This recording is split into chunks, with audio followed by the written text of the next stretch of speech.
E aí, pessoal, tudo beleza? Bem, eu fiquei devendo, a parte 2 da nossa análise sobre os indicados ao Oscar de melhor filme, de 2023. Então, agora eu consegui ter um tempo para falar, sobre filmes que ficaram faltando, E como a gente já começou 2024, esse vídeo também vai servir como uma espécie de retrospectiva do que a gente teve, no Oscar do ano passado. Se você ainda não viu a parte 1, eu vou deixar aqui e também na descrição desse vídeo, para você conferir. Então simbora para a parte 2 dos indicados a melhor filme do Oscar 2023.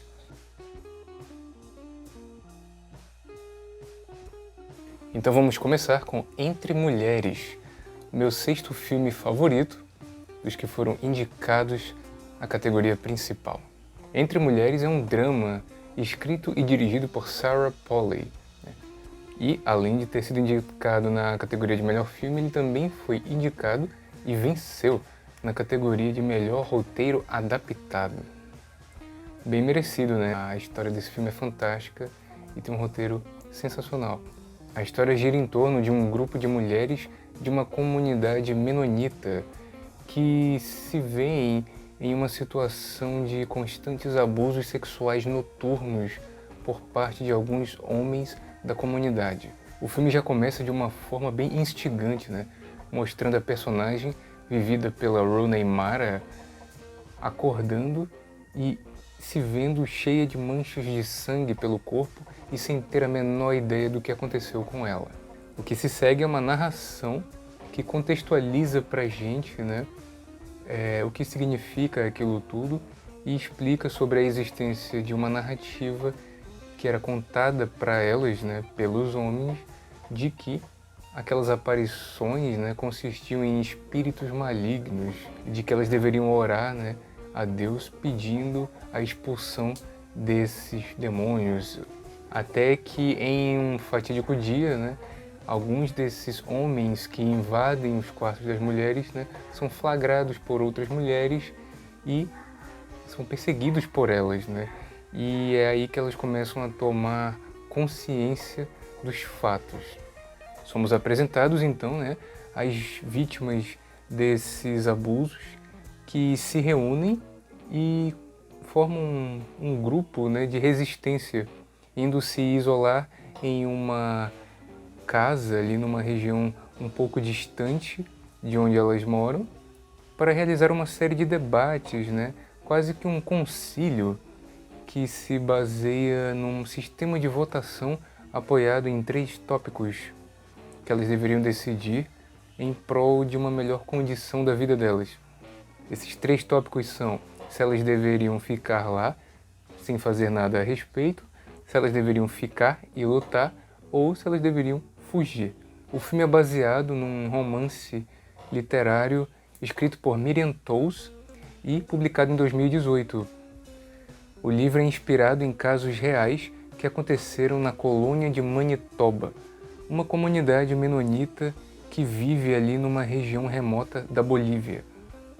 É muito interessante acompanhar as discussões, que se formam entre as personagens, São vários personagens com personalidades muito distintas entre si, que debatem constantemente sobre a sua condição, É um enredo fortemente galgado em diálogos, que são muito bem construídos e desenvolvidos, Tipo, nas mãos de um roteirista menos experiente, o filme tinha tudo para ser um pouco enfadonho, Mas não é o que acontece aqui. O choque de personalidades que se estabelece, dá sempre aquele gostinho de quero mais e você fica instigado para ver até onde aquilo vai dar. A sororidade que se forma entre as mulheres, é marcada por vários debates de cunho teológico, Afinal de contas, estamos, dentro de uma comunidade religiosa. E é muito interessante ver como cada uma lida de formas diferentes com os traumas, que elas sofreram e como cada uma vai interpretando e compreendendo a fé em Deus dentro das suas perspectivas. As suas interpretações pessoais, sobre a fé vão se revelando e causando uma série de discórdias, acolhimentos, etc. E no meio disso tudo, né, como não é facultado às mulheres o direito de aprender a ler e escrever dentro dessa comunidade, elas são ajudadas por um gentil professor chamado August, que é o único homem que as ajuda nessa empreitada, né? E que inclusive é filho, né, de uma das mulheres que foram vitimadas por esses abusos, né, e que chegou a falecer. Uma coisa interessante desse filme, né, é a abordagem de sempre mostrar apenas as mulheres dentro desse casebre, né, quase o filme inteiro. E nunca é mostrado exatamente os homens da comunidade, né? Tipo, eles são vistos sempre de forma distante, através de alguns pequenos flashbacks, né? Onde você tem muito mais, inclusive, a aparição dos jovens adolescentes ali, né? Dos quais o August é professor, né? Em alguns flashbacks. O que sintetiza muito bem, né? Essa distância emocional e também física que essas mulheres querem ter desses homens. Outra coisa muito interessante, né, é que o filme claramente pode se passar por um filme de época, né? Se você não souber que a história ela é bem mais recente do que você poderia imaginar, né? Tipo, como elas estão numa comunidade menonita, né? Ou seja, elas vivem totalmente ali à margem, né, de qualquer tipo de urbanização e de sistemas elétricos. Então, realmente, a maior parte do tempo parece que você está vendo um filme que se passa em séculos passados. Tipo, até que um elemento muito marcante que surge e que te faz compreender que aquilo se passa numa época recente é um carro de alguns homens que realizam um censo geográfico ali na região, e conforme esse carro vai passando, toca uma música, inclusive, que é bem característica e que os próprios personagens ficam cantarolando, né?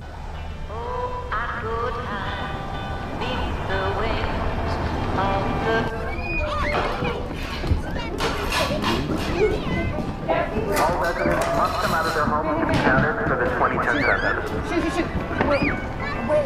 Que é a música Daydream Believer, da banda The Monkees, que, para quem não está lembrado, mais recentemente ela chegou a tocar no segundo trailer da série WandaVision, né, da Marvel.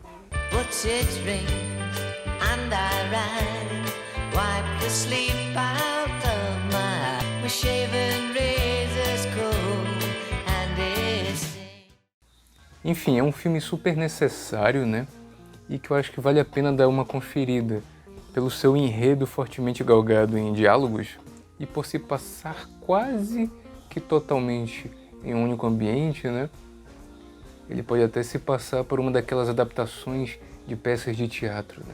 O que me agrada bastante, né? Eu até cheguei a pensar que era baseado numa peça, mas na verdade é baseado num livro, né? Eu achei muito interessante isso daí. Recomendo muito, hein?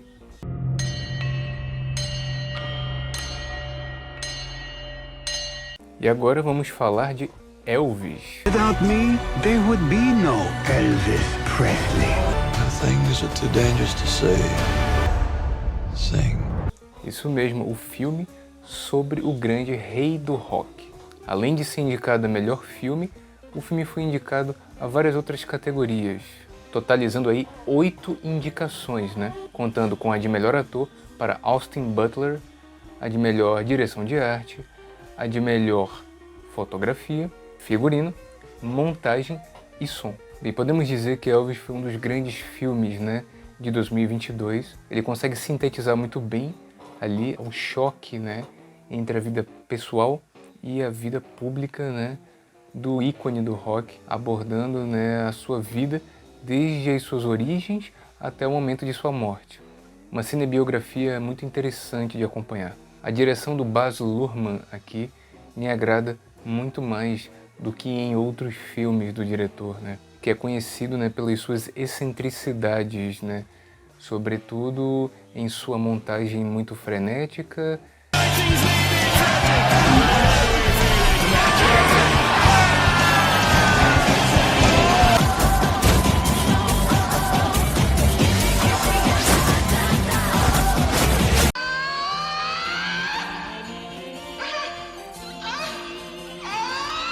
direções de arte muito suntuosas, né? Muito requintadas, e também com uma escolha anacrônica de músicas, né? I wish to promote you, Mr. Presley. Tomorrow, all of America will be talking about my war. Utilizando muitas músicas modernas dentro de um contexto mais antigo, né? O que pode ficar bem estranho para algumas pessoas, né? No caso de Elvis, eu acho que fica um pouco estranho, mas ao mesmo tempo traz ali uma atmosfera, né, que representa muito bem aquilo que ele está tentando passar naquele momento, né? A energia que ele quer transmitir para a cena. Só que isso acontece bem pouco, né? Porque a maior parte do filme realmente é marcada pelas músicas do próprio Elvis, né? O filme consegue trazer muito bem a sensação, né, e a energia de como era ver o Elvis se apresentando no palco, né? A minha cena favorita é aquela na qual ele vai se apresentar pela primeira vez no palco, né, em público, e aquelas câmeras lentas, aqueles closes vão mostrando, né, cada movimento que ele faz com o corpo e a reação das mulheres que ficam realmente em estado de êxtase, chegando realmente ao delírio. Tem uma pegada até quase mística em torno de como o Baz Luhrmann dirige aquela cena, né? Tipo, uma coisa meio que exagerada, de uma forma positiva.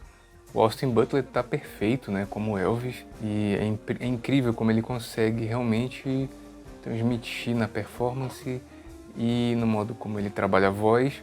Realmente parece que a gente está vendo o Elvis ali em pessoa.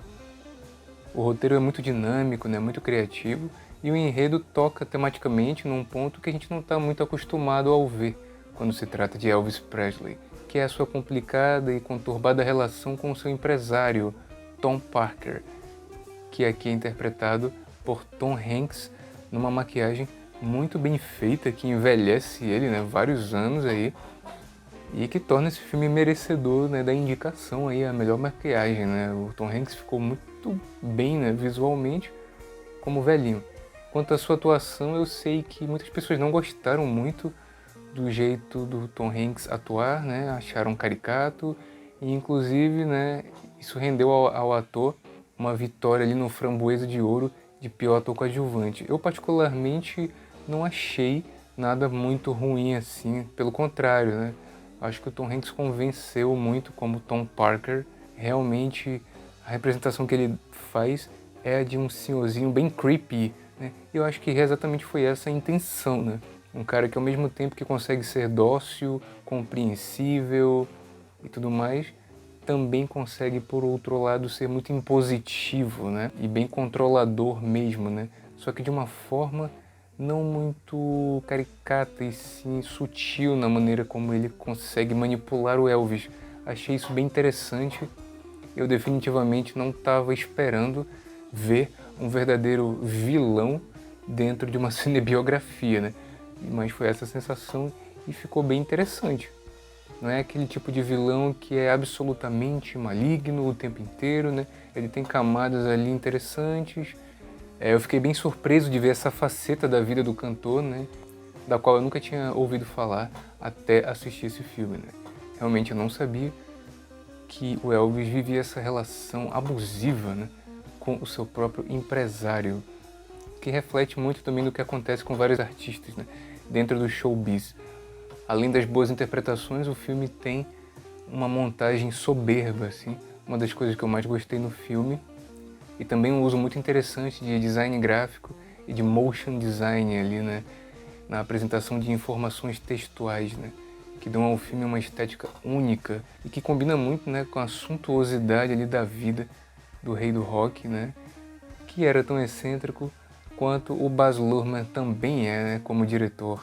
Geralmente eu acho as montagens dos filmes do Baz Luhrmann bem incômodas, para ser sincero, e para não dizer irritantes. Mas aqui no Elvis ele faz de uma forma muito comedida, né, as suas imprevisibilidades. Então acho que aqui ele consegue dosar bem assim o seu estilo, colocando ali de forma muito pontual assim movimentos de câmera excêntricos e imprevisíveis. o uso de elementos gráficos de uma forma muito interessante para representar certas passagens e ilustrar ideias, né, sobre a vida do cantor. Ele realmente consegue fazer a história ficar mais interessante ainda através do seu trabalho de montagem, né? A montagem do filme é feita por Matt Villa e Jonathan Redmond, que já haviam trabalhado com ele antes em O Grande Gatsby. Então, infelizmente, né, o filme saiu da cerimônia com as mãos vazias ali, mas vale muito a pena ver Elvis e todas as indicações foram muito merecidas, hein? Então, sim, entre os filmes do Baz Luhrmann que eu vi, esse, sem dúvida, é o meu favorito dele. E agora vamos de Triângulo da Tristeza, nosso 8º filme aqui da nossa lista, né? E lembrando que eu estou colocando os filmes em ordem de preferência da minha parte, né? Então, Triângulo da Tristeza é o meu 8º filme favorito, vamos dizer assim, da cerimônia do Oscar. Entre os indicados, né, a categoria principal, né, de melhor filme. Triângulo da Tristeza é um dos poucos filmes aqui que não é estadunidense, né? Tipo, obviamente, né, todos, assim como em quase todas as edições do Oscar, né, a maioria dos filmes são estadunidenses. E nesse ano, né, temos aí, acho que 2 ou 3 exceções, se eu não me engano, né? Os Banshees de Inisherin, que eu acredito que seja irlandês, né? O Nada de Novo no Front, que é um filme alemão, e Triângulo da Tristeza, que é um filme sueco, feito aí em coprodução com França, Reino Unido e Alemanha. Bem, o filme é uma sátira, né, de humor super ácido. Ele toca em questões de gênero, desigualdade socioeconômica e a futilidade, né, dos super ricos, né, como temas centrais do enredo. Ele é um filme que não é muito convencional e pode ser bastante divisivo, né? Eu particularmente precisei assistir 2 vezes para formar melhor a minha opinião sobre o que eu achava desse filme. E no final das contas, o saldo ainda ficou bem positivo. Ele pode ser um filme bastante desconfortável em algumas cenas, né, pelo uso escrachado de uma escatologia ali sem limites. O filme é escrito e dirigido por Ruben Östlund, né, e além de ter sido indicado a melhor filme, também foi indicado em melhor direção e melhor roteiro original. A história gira em torno, na verdade, de um casal que são o Carl e a Yaya. O filme é dividido, né, em 3 partes. A primeira parte eu gosto bastante, né, porque somos apresentados a Carl e a Yaya, que estão ali num encontro, né, num restaurante ali, num jantar, e aí eles começam a discutir sobre quem vai pagar a conta de uma forma totalmente hilária, assim, expondo algumas questões ali de estereótipos de gênero, né, de uma forma muito interessante, né. O filme vai tecendo esses comentários sociais de uma forma tão ímpar e honesta que ele chega a ser realmente cômico. A conversa entre o Carl e a Yaya começa a beirar o nonsense. A proporção que aquilo vai tomando, né, é bastante interessante e instigante de acompanhar. Depois de uma briga que eles têm em virtude dessa noite, né, eles decidem fazer as pazes indo para um cruzeiro, né, de pessoas super ricas. Afinal de contas, os dois são modelos. E o filme é bem inteligente em situar eles nessa condição, nessa posição do protagonista que não quer ser visto como um homem, mas sobretudo como um ser humano antes de ser homem, né? E colocado nessa posição de ser modelo, né, que é uma área onde as mulheres, pelo menos aqui, costumam ter um protagonismo, né, em relação ao homem. Tipo, então, o fato da Yaya ganhar mais do que ele, né, proporciona aí algumas discussões a respeito daquele jantar. Bem, indo então para a parte 2, né, que se passa nesse cruzeiro, somos apresentados a uma série de outros personagens super excêntricos e peculiares aí entre os tripulantes, né, desse navio, né, E é aí que o filme vai tecendo uma série de comentários sociais. I command you, enjoy the moment. I don't want to hear anybody saying no. No? No? No. What? You say no to me? No, no. So it's yes. Yeah, no. Yes? Go in. Yes! Porém, o que me incomoda um pouco é que ele deixa de focar, né, totalmente no casal para se perder em vários outros personagens de uma forma que pode fazer o filme ficar um tanto quanto estranho e até vazio ali do segundo para o terceiro ato da trama. O filme trabalha de uma forma muito interessante, né, uma inversão de papéis, né? Acho que esse é o grande motor temático que conduz o filme todo. Uma inversão de papéis sociais, né? Isso se verifica ali no final do segundo ato, quando o navio passa por um balanço que faz com que as pessoas comecem a passar mal, culminando ali em um bizarro debate, se é que a gente pode chamar assim, né, entre o capitão mais à esquerda, né, interpretado pelo famosíssimo Woody Harrelson, com um cara ali, um empresário que é um dos tripulantes do navio, que é um capitalista russo, né? Então tem essa inversão de papéis. E aproveitando o momento fatídico em que ninguém sabe muito bem o que fazer, porque o navio está quase que deixando todos muito angustiados e sem saber como lidar com aquela situação do balanço, eles começam a disputar entre si, a degladiar frases de efeito a respeito do capitalismo e do comunismo, né? O que por um lado é interessante e é engraçado, mas que por outro faz toda a sutileza ali do roteiro cair por terra e o filme vira um verdadeiro vômito de ideias sem foco. E eu não usei essa expressão figurada à toa, hein? Porque o que acontece é literalmente, né, uma série de vômitos que a gente vai presenciando, né, dos vários tripulantes, da forma mais escrachada e realista possível, né? É tudo bem visceral ali.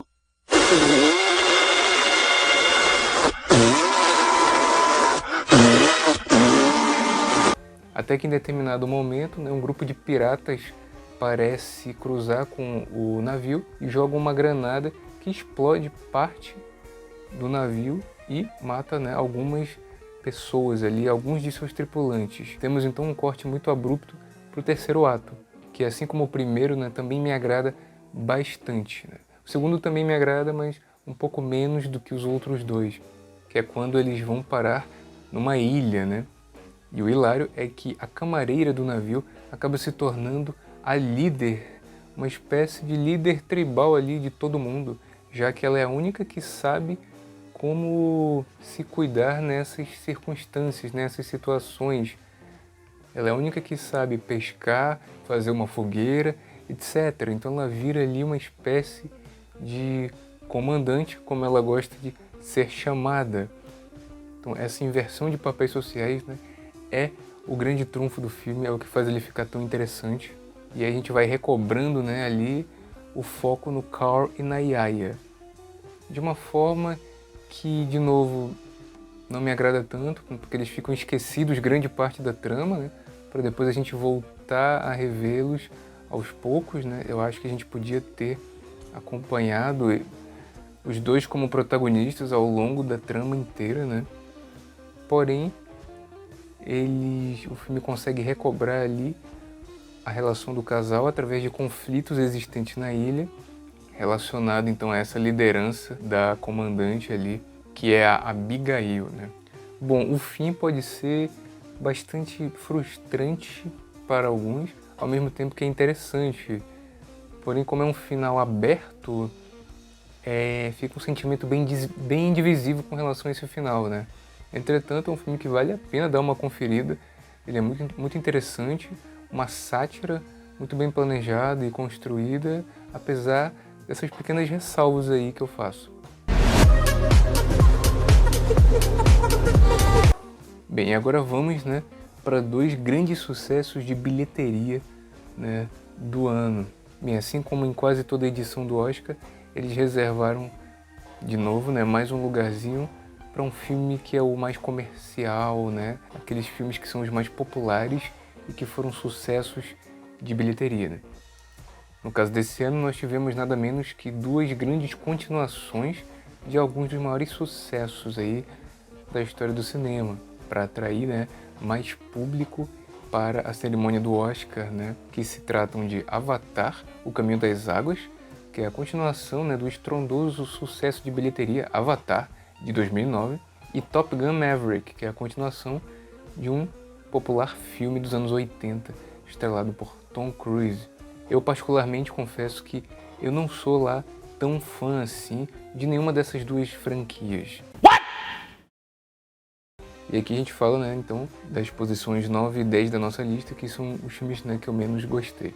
Mas que ainda assim são filmes bons e que valem a pena, mas que ficam ali quase que de mediano para baixo. Vamos começar com Avatar, O Caminho das Águas, né? Bom, a franquia Avatar dispensa apresentações, né? Dirigido pelo excêntrico James Cameron, né? O primeiro filme foi um sucesso arrebatador, né? E ficou conhecido por ter revolucionado a computação gráfica, né?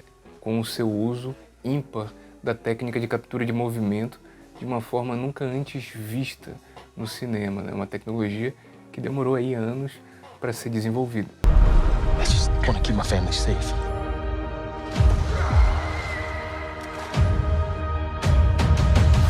Além de melhor filme, o filme também foi indicado a melhor direção de arte e melhor som. E obviamente foi o grande vencedor, como não podia deixar de ser, né, na categoria de melhores efeitos visuais. Bem, apesar da sua majestade visual, uma coisa que sempre havia me incomodado no primeiro filme é a obviedade e previsibilidade do seu enredo, né, que não é tão original assim e que tem uma premissa já bem batida, né, e que já havia sido, né, bem popularizado, inclusive, em animações como Pocahontas e Atlantis da Disney.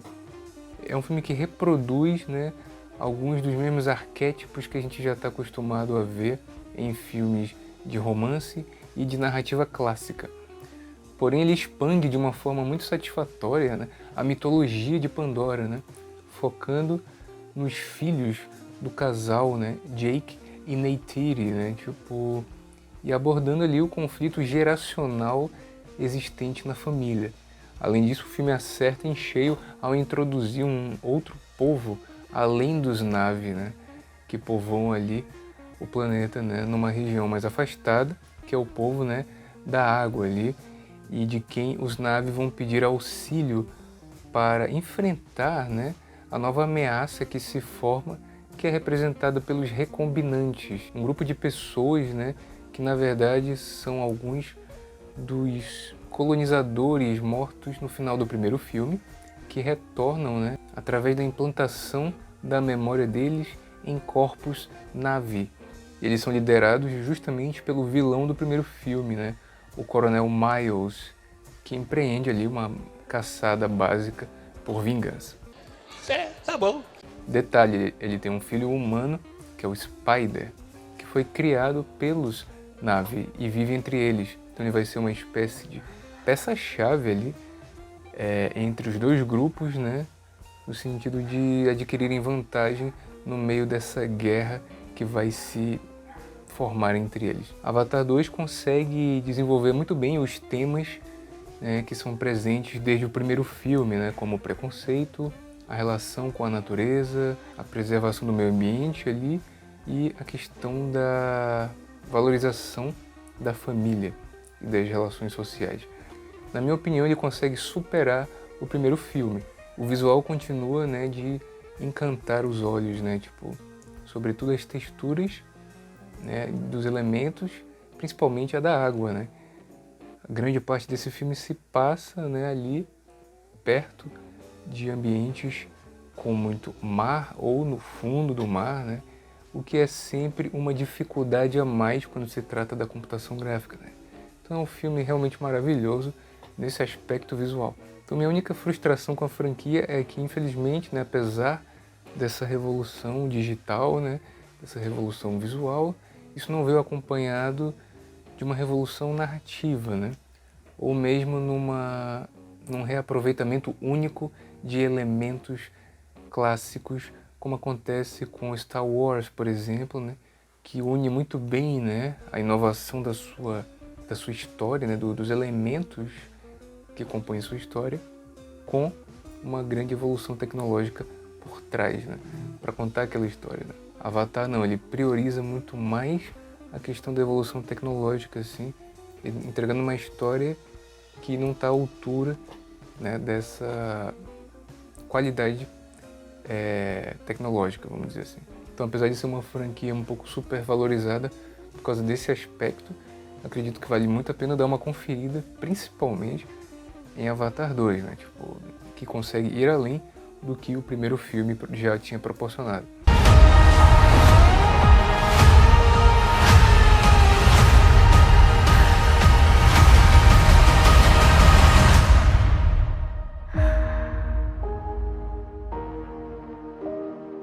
E finalmente vamos para o último filme da nossa lista, que realmente, com todo respeito, foi o que eu saí mais decepcionado, assim.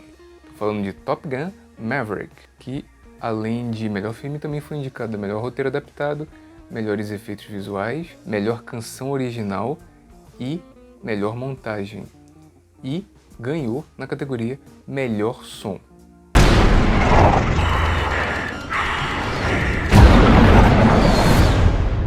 Top Gun Maverick é a continuação do clássico de 1986, Top Gun Ases Indomáveis, né? Que foi um grande sucesso na época, né? É um filme muito querido aí, mais por parte do público do que por parte da crítica especializada. Porém, foi uma grande surpresa, né? Que tanto o público quanto a crítica especializada rasgaram muita seda para esse filme. Eu particularmente nunca tinha assistido ao clássico até essa continuação ser lançada, né? Então, assim que ele chegou aos streamings, eu não pude perder a oportunidade de conferir. E isso pode ser um pouco frustrante, né, para muitas pessoas, né, para a maioria das pessoas, mas infelizmente eu não consegui gostar tanto nem do filme antigo e nem do novo. Eu tô passada, chocada. Meu Deus! Eu realmente não entendi o porquê desse sucesso todo que Top Gun faz, né, e continuou fazendo. Né? Bom, o primeiro filme para mim foi realmente um filme de sessão da tarde, com uma história bem simplista e que na minha opinião, né, na minha visão, ainda não está perto do patamar de outros grandes clássicos dos anos 80, com protagonistas masculinos de ação, por assim dizer, né? Como Karate Kid, Indiana Jones, Duro de Matar, etc. Eu não enxerguei nada ali que fosse inovador ou dramaticamente profundo, assim, tipo, não tem nada demais na história. Bem, precisamos contextualizar um pouco, né, a história do primeiro filme, né, para entender o segundo, né. Então, o primeiro filme era focado, né, no Maverick, interpretado pelo Tom Cruise, que é um jovem que entra para uma escola de aeronáutica, né, com o seu sonho de se tornar, né, o melhor piloto do mundo, assim, dentro desse esquadrão de elite, onde são treinados os melhores dos melhores, né? Nós estamos aqui porque o senhor está procurando o melhor do melhor do melhor, senhor! Chamados de Top Gun, né? O nome do esquadrão. Então Top Gun saiu num momento muito bom em que a palavra top está mais popularizada do que nunca. Chegando à academia, ele tem atritos com um certo valentão, demonstra ter uma personalidade intransigente e impulsiva, né? I don't like you because you're unsafe. That's right. I am dangerous. O que faz com que ele tenha que se provar ali como piloto, que pode se destacar dentre os demais, e acaba com isso conseguindo uma atenção especial por parte de sua própria instrutora, né? A Charlie, com quem desenvolve uma relação amorosa de uma forma muito superficial e esquemática ali, né? Que serve muito mais para os espectadores masculinos fantasiarem aí os seus sonhos românticos, e para a mulherada de plantão que adora ver um romancezinho água com açúcar, também se deleitarem. Né? Assim, nada de tão inédito, né? Os conceitos já são velhos conhecidos, né? E a história nem tenta dar uma roupagem única a esses velhos arquétipos e a esse romance, né? Bem, em resumo, Maverick tem que lidar com a culpa de não ter conseguido salvar o seu melhor amigo, Goose, que morreu em combate no primeiro filme, né?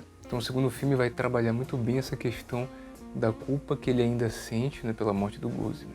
Colocando ele como instrutor de uma nova geração aí de alunos de aeronáutica. Dentre eles, ninguém menos que Bradley, justamente o filho do Goose. Inclusive, essa questão tem um baita potencial dramático, né, que poderia resultar num belo filme.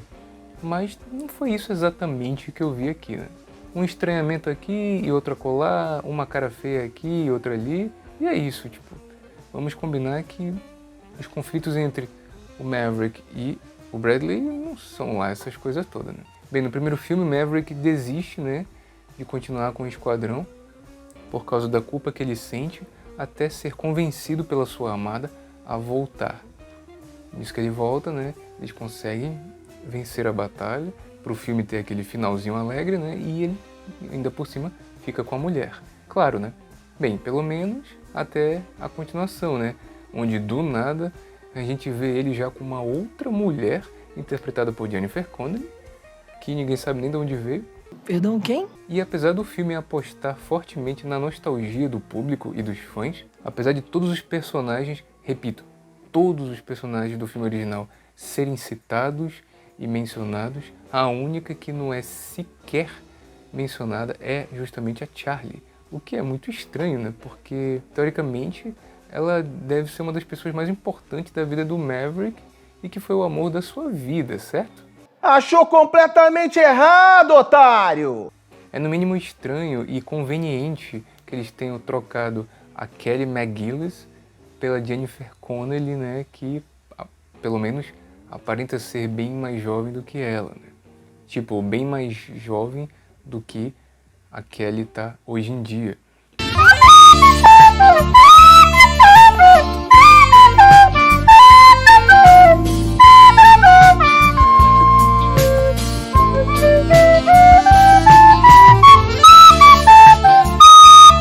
Inclusive eu também comento como Hollywood odeia mulheres idosas no meu vídeo sobre Indiana Jones, né?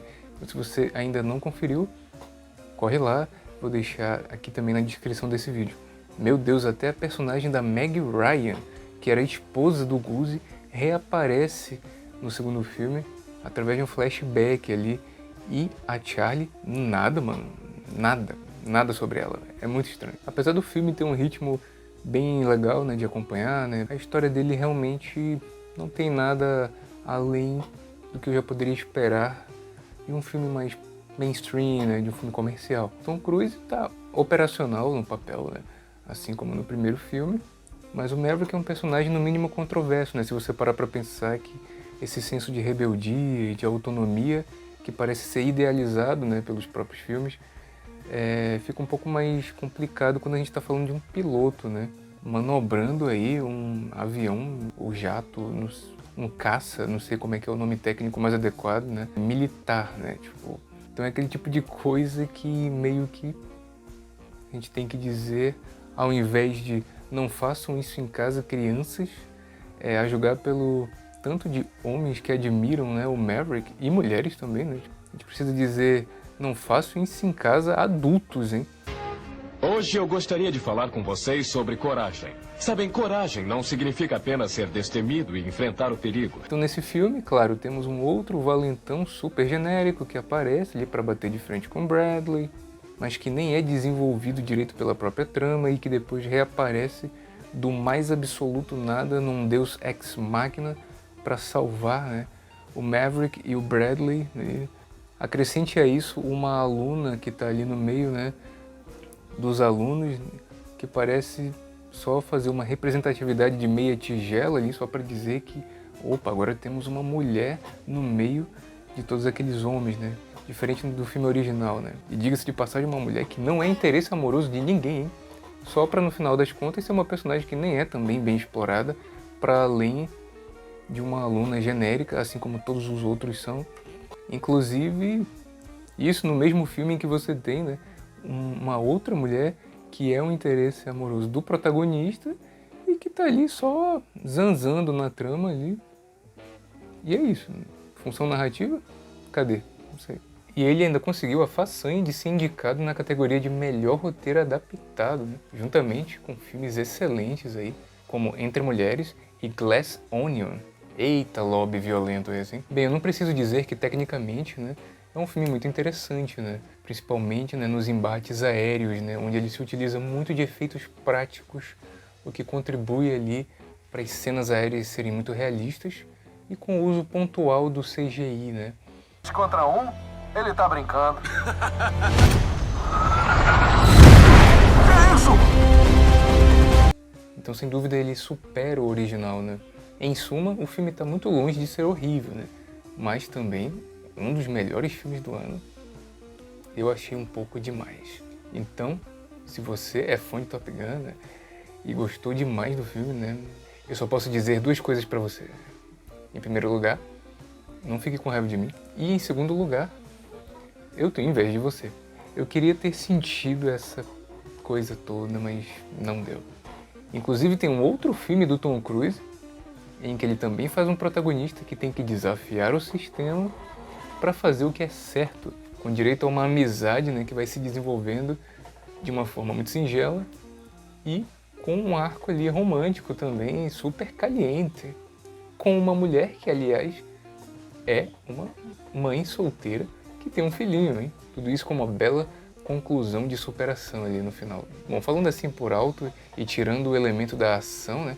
Até parece que eu tô falando de Top Gun Maverick, não é mesmo? Mas eu tô falando mesmo é de Jerry Maguire, né? Um filme que eu acho que é muito mais conhecido, né, nos Estados Unidos mesmo do que no Brasil, mas que é um dos maiores clássicos dos anos 90, né? E que é um dos meus filmes favoritos da vida, né? Aqui sim temos um roteiro brilhante, um filme singelo, assim, um pouco familiar também, e com aquela que eu considero a melhor atuação do Tom Cruise, né? Então, se você gosta do Tom Cruise e gosta de histórias de superação e inspiradoras, né, eu recomendo muito mais Jerry Maguire. Então é isso, meus amigos, eu vou ficando por aqui e a gente se vê no próximo vídeo, hein? Até a próxima!